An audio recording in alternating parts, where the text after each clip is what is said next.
What's up, GSW Nation and Get Slammers, as my fellow outdoorsman Jake likes to call you. This is kind of my segment, Bow and Arrow, where I recap NXT and also give my thoughts and opinions on how the show was. So this is NXT that happened last night, be Wednesday the 20th. Alright, so we start things off with Johnny Gargano versus Tino Sabatelli with Riddick Moss. Now, these two kind of started feuding, or at least Johnny Gargano and Tino and Riddick Moss started feuding last week, where Johnny Gargano faced Riddick Moss. Johnny Gargano won. Now it's his turn to face Tino. So basically, Tino and Riddick, they're the ones that broke up Johnny Gargano's former tag team. So that's kind of why they're feuding.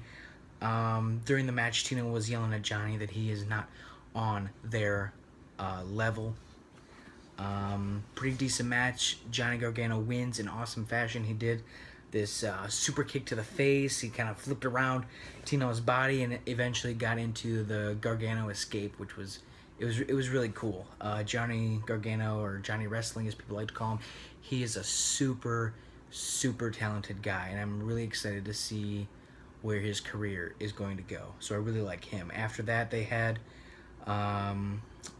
William Regal and Roderick Strong talking to each other. Roderick says that he's beat Bobby Roode and now he's ready for the NXT champion Drew McIntyre, and William Regal agreed with him, and he says in 2 weeks Roderick Strong and Drew McIntyre will meet at NXT for the NXT championship. So pretty excited about that. I like them both. I like Roderick Strong and I like Drew McIntyre. I think they're both really strong competitors. They both have their strengths, but definitely their weaknesses as well. So it'll be interesting to see kind of how it all goes.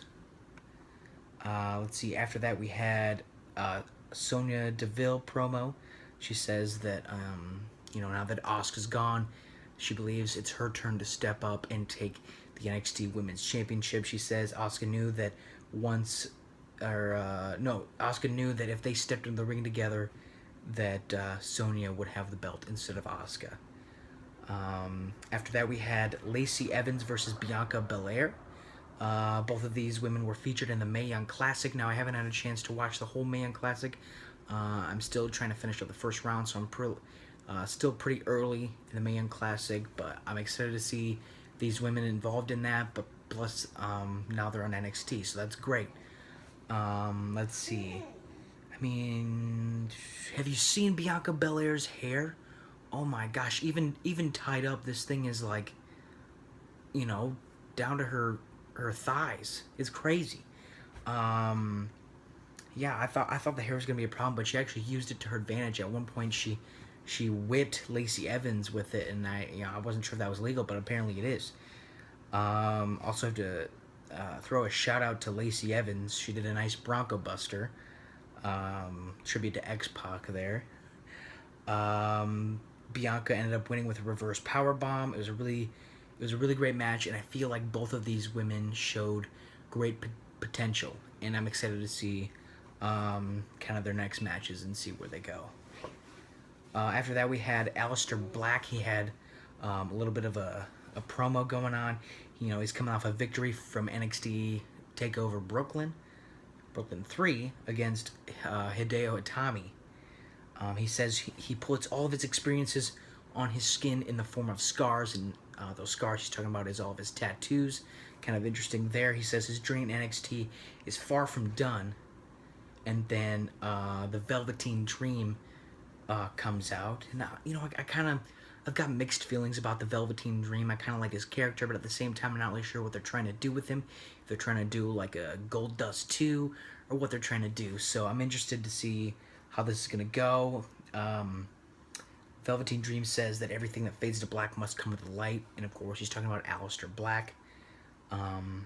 He said the man who for 15 years walked through darkness only to be blinded by the light that is the Velveteen Dream.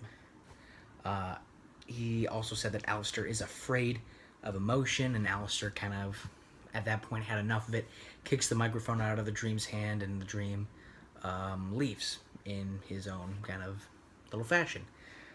Interesting. Never really thought about Aleister Black and the Velveteen Dream feuding together, but I'm interested. I mean, Aleister's got a lot of potential. I think he's eventually going to be chasing after the NXT championship, so I think this is kind of a stepping ladder to get to that point. Maybe after Roderick Strong and Drew McIntyre go at it.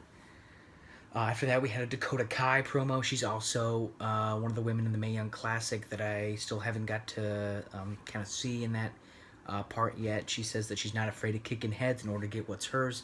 So basically, you know, since Asuka left, the NXT Women's Championship is up for grabs. So I think it's nice to get all the women in to get their promos in to say that, hey, they deserve it and they put in the work and they're ready to fight for it.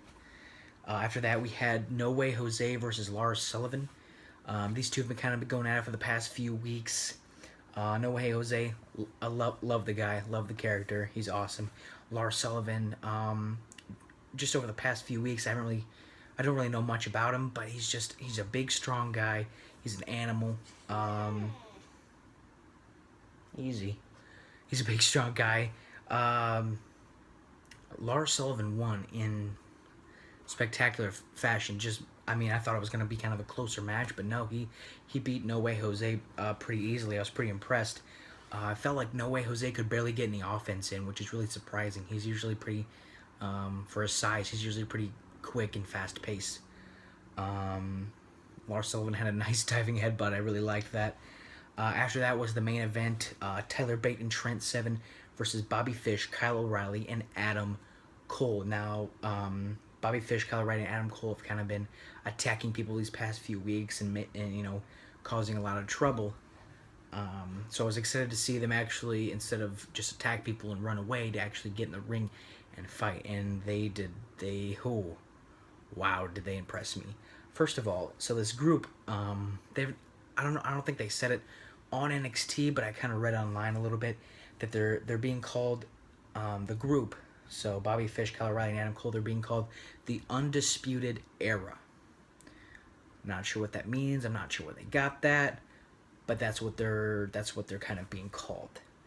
The match was really, really good, really fast paced. Really, it had a lot of European wrestling in it, which I'm starting to get more accustomed to, and is really nice. Adam Cole was kind of they're in the managerial role. So it was mostly just Bobby Fish and Kyle O'Reilly, but Adam Cole stepped in when it was necessary, and he didn't get involved too much, which I really like.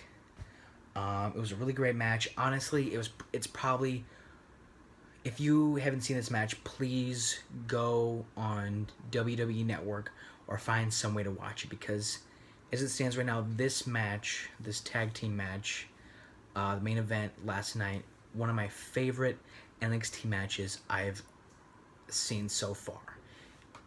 And that's probably not saying a total lot, because I've only started watching NXT for maybe the past couple months, so I'm sure there's a lot better matches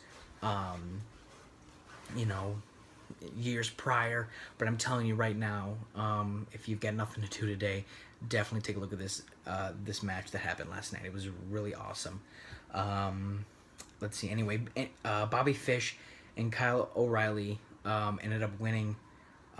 After that, Drew McIntyre came out as Drew kind of walked down, because they attacked him, I believe it was last week, a couple weeks ago.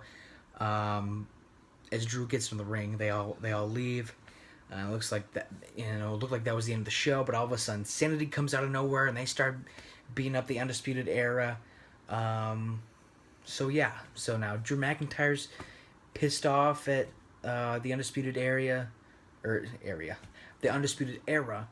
Sanity's also mad at them, and then you've got Tyler Bate and Trent Seven, who are also pretty angry at them as well. So they're not making many friends here in NXT. So it'll be interesting to see where they go next week. And yeah, that's all that happened. So that was NXT last night. Like I said, try and check out that match that I was just talking about. Tyler Bate and Trent Seven versus Bobby Fish and Kyle O'Reilly. Awesome match last night. So yeah, don't forget to comment, share, like, and subscribe to us. Don't forget to check out our weekly podcast that we do. You can find us on SoundCloud, Google Play Music, iTunes. Just search Get Slammed Wrestling. Don't forget to check out my 205 Live update if you haven't already, if you missed it last week. Thanks for joining me. This has been Bow and Arrow with your NXT update.